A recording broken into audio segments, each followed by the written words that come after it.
Hello students, myself Rahul Mishra and today we will discuss the second last application of Bohr's atomic model and it is in the calculation of wavelength. It means किसी electron की wavelength अगर हमें निकालना है तो इसे हम bourse atomic model की हेल्प से कैलकुलेट कर सकते हैं. सो लिसन, बाद में ये बताया गया कि जो इलेक्ट्रॉन है, electron is found in wave form. Electron जो है वो वेव फॉर्म में ट्रेवल करता है या एक तरंग के रूप में ट्रेवल करता है. एंड लिसन, अगर ये वेव है, if it is a wave, then its length will be called as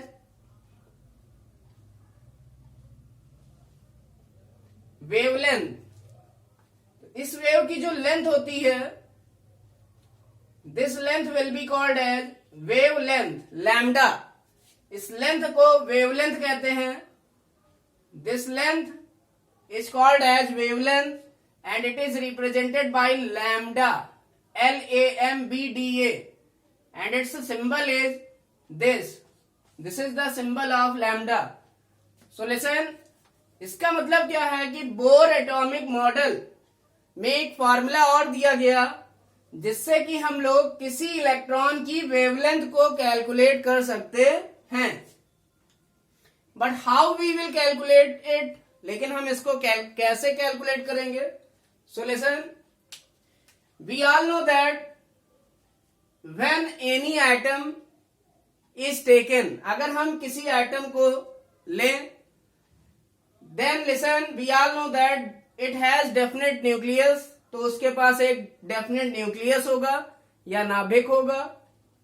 and listen, there are some orbits around this nucleus, और इसके चारों ओर या इस न्यूक्लियस के चारों ओर कुछ ऑर्बिट्स होंगी जहां पर इलेक्ट्रॉन क्या करेगा, चक्कर लगाएगा. सो लिसन, हमने माना जो पहला ऑर्बिट है उसे हमने माना consider it is N1 orbit. हमने माना ये जो न्यूक्लियस से तुरंत बाद का ऑर्बिट है, this orbit is small n1 और इसकी एनर्जी हमने मान लिया ये है En1. कितनी है? En1. And listen, the next orbit is N2. हमने माना जो अगला ऑर्बिट है वो N2 है और इसकी एनर्जी क्या है? It's energy is En2. It's energy is En2. इसका मतलब पहले ऑर्बिट की एनर्जी है En1 और दूसरे ऑर्बिट की एनर्जी है En2. इस ऑर्बिट की एनर्जी En1 है और बड़े वाले ऑर्बिट की एनर्जी क्या है? En2. So listen, it means दोनों के बीच में जो एनर्जी का डिफरेंस होगा, this energy difference is called as delta E.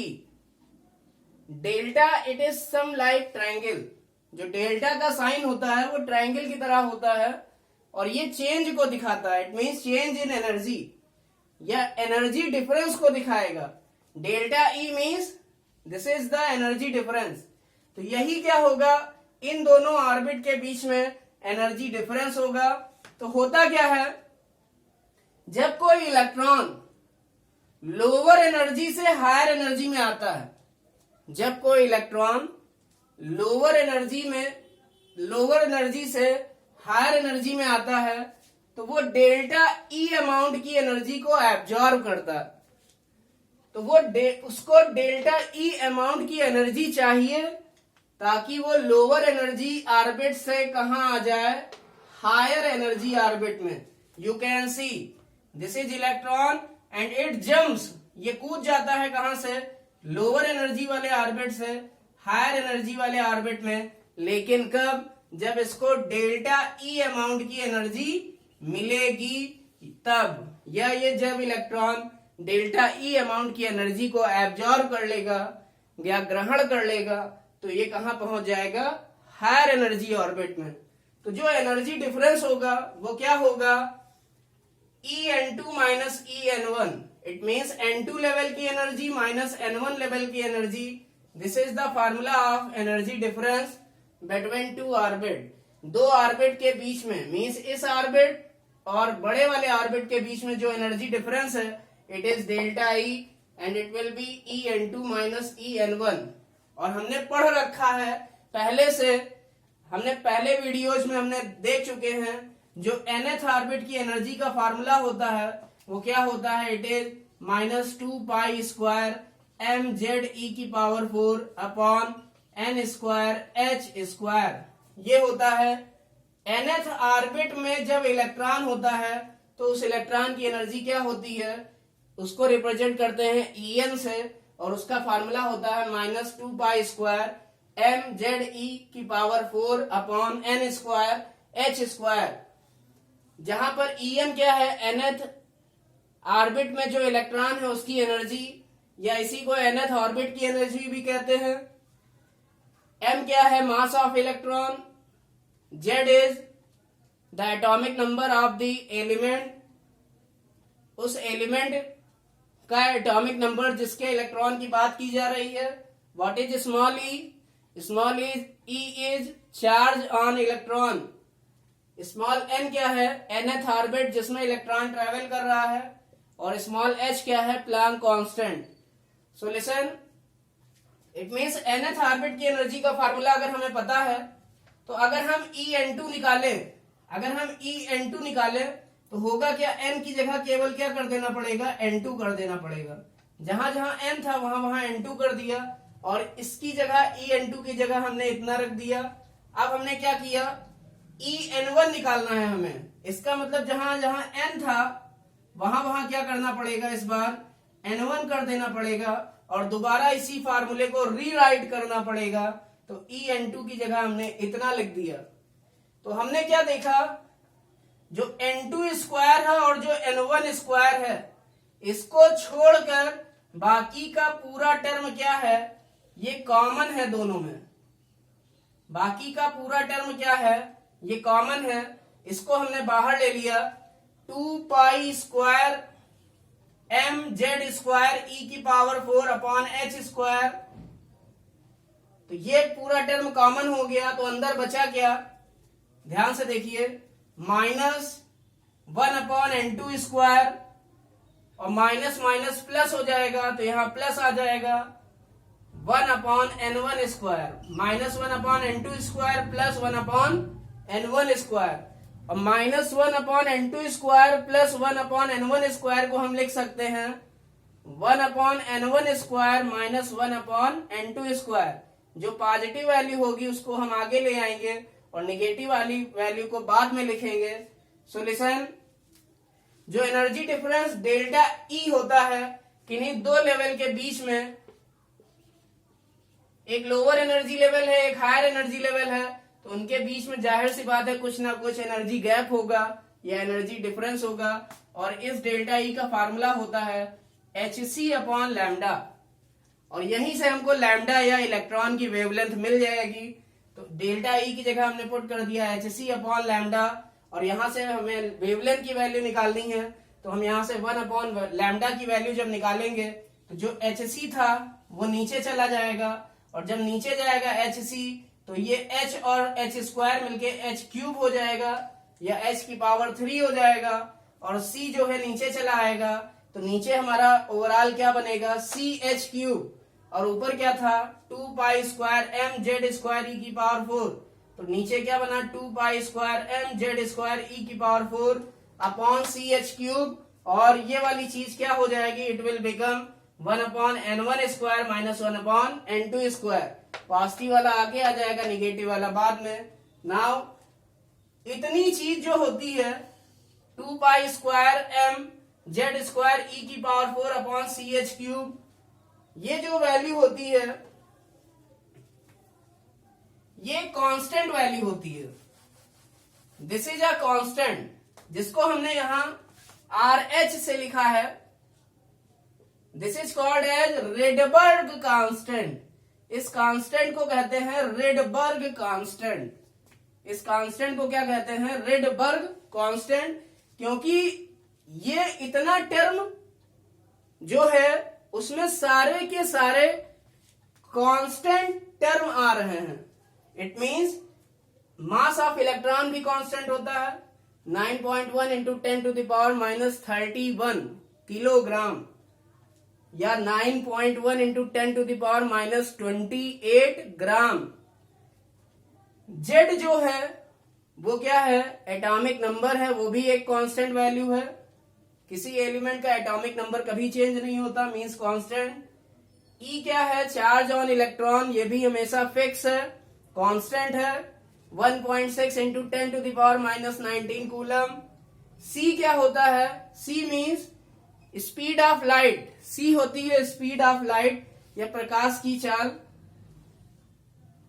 जैसे हम यहां पर इलेक्ट्रॉन की स्पीड की बात कर रहे हैं, और एच क्या है, H is Planck constant, its value is 6.625 into 10 to the power minus 34 joule second. तो ये सारी ही चीजें कांस्टेंट हैं, और इनको जब हम शॉर्ट फॉर्म में लिखते हैं तो डायरेक्ट हम आर एच लिख देते हैं। तो इतने के प्लेस पर हम डायरेक्ट क्या लिख देंगे, आर एच लिख देंगे। तो आर एच और जेड स्क्वायर को केवल हम क्या कर लेंगे, बाहर निकाल लेंगे, क्योंकि एटॉमिक नंबर किसी भी दूसरे एटम का अगर हम इलेक्ट्रॉन लेंगे तो जेड की वैल्यू चेंज हो जाएगी। तो जेड जो है हम बाहर निकाल लेंगे, तो इसका फार्मूला हो जाएगा 1/लैम्डा बराबर R H into Z square 1/n1 square minus 1/m2 square. It means हमें वेवलेंथ का फार्मूला पता चल गया। What is wavelength, it is lambda, और 1/लैम्डा की वैल्यू अगर पता चल जाएगी तो हम लोग लैम्डा या वेवलेंथ की वैल्यू भी पता कर लेंगे। So listen, this is the final formula for the calculation of wavelength. तो 1/लैम्डा अगर पता चल जाएगा तो हम लैम्डा भी आसानी से निकाल सकते हैं। Now listen, one another thing you have to know, एक और चीज जो आपको जाननी होगी,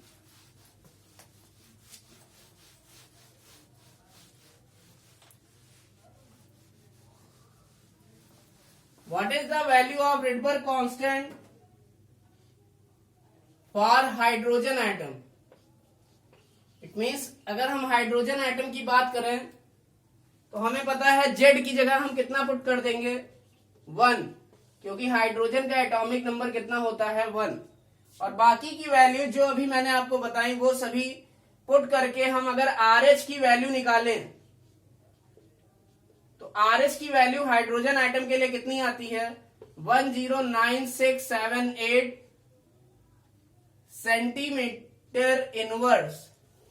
this is the value of Rydberg constant for hydrogen atom. And listen, we can write it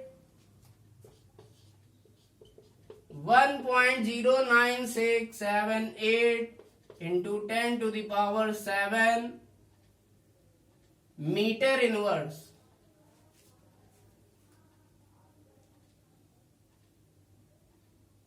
ये हो जाएगा 1.09678 into 10 to the power minus 7 metre inverse.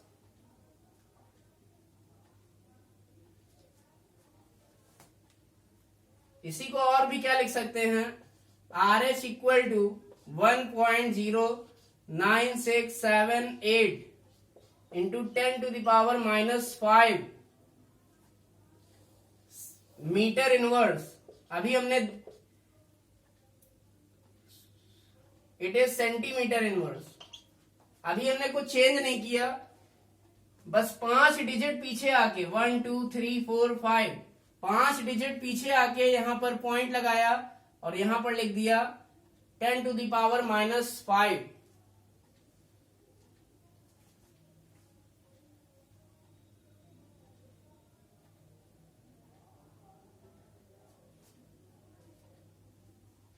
Ten to the power यहां प्लस 5 होगा, सॉरी, क्योंकि हम 5 डिजिट पीछे आएंगे तो यहाँ 10 टू द पावर प्लस 5 हो जाएगा।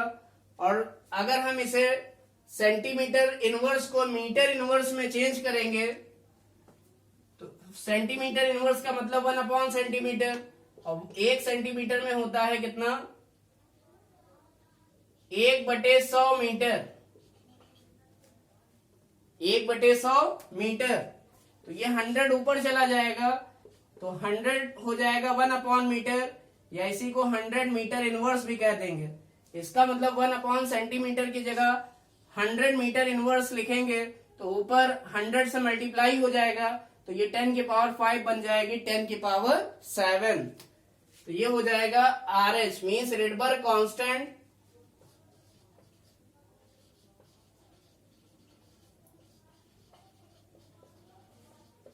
For hydrogen atom it is 1.09678 into 10⁵ centimetre inverse, और 1.09678 into 10⁷ metre inverse.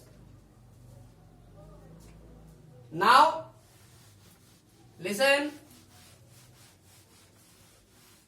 From Bohr's atomic model we can calculate the number of spectral line into the atomic spectrum. It means bore के atomic model से हम लोग number of spectral lines भी calculate कर सकते हैं। तो हमें पता है स्पेक्ट्रम कब बनता है, जब कोई इलेक्ट्रॉन लोअर एनर्जी से हायर एनर्जी ऑर्बिट में जंप करता है, तो कुछ देर बाद ये वापस आ जाता है और एनर्जी को एमिट करता है।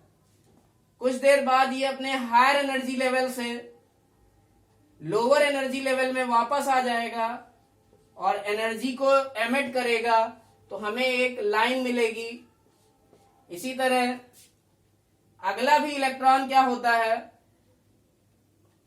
लोअर एनर्जी लेवल से हायर एनर्जी में जाता है, तो हमें एक दूसरी लाइन मिलती है। तो हमें क्या मिलता है, ग्रुप ऑफ लाइंस मिलती हैं, और यही ग्रुप ऑफ लाइंस क्या कहलाती हैं, स्पेक्ट्रम, एटॉमिक स्पेक्ट्रम। और इन लाइंस को क्या बोलते हैं, स्पेक्ट्रल लाइंस। क्या बोलते हैं, स्पेक्ट्रल लाइंस। तो कितनी स्पेक्ट्रल लाइन बनेंगी एटॉमिक स्पेक्ट्रम में, इसका एक शॉर्टकट फार्मूला होता है बोर एटॉमिक मॉडल के according. It is equal to sigma into N2 minus N1। It means sigma we can write sigma delta N, sigma into delta N। जैसे for example अगर electron हमारा n is equal to 1 से जा रहा है, n is equal to 2 orbit में, इसका मतलब n1 की वैल्यू 1 है और n2 की वैल्यू 2 है। It means it will be equal to what, sigma 2 minus 1।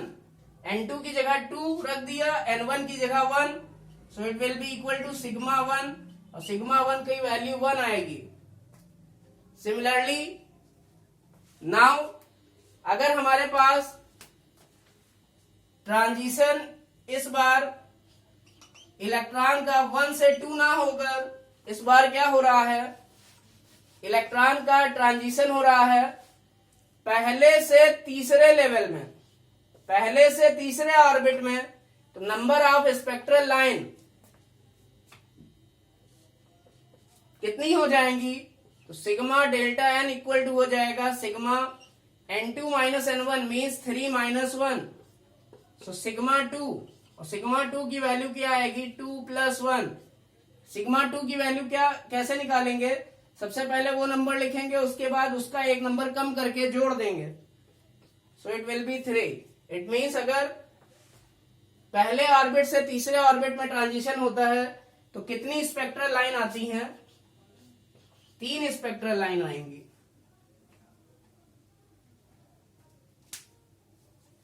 सो यहां पर 1 स्पेक्ट्रल लाइन आएगी, और यहां पर 3 स्पेक्ट्रल लाइंस आएंगी।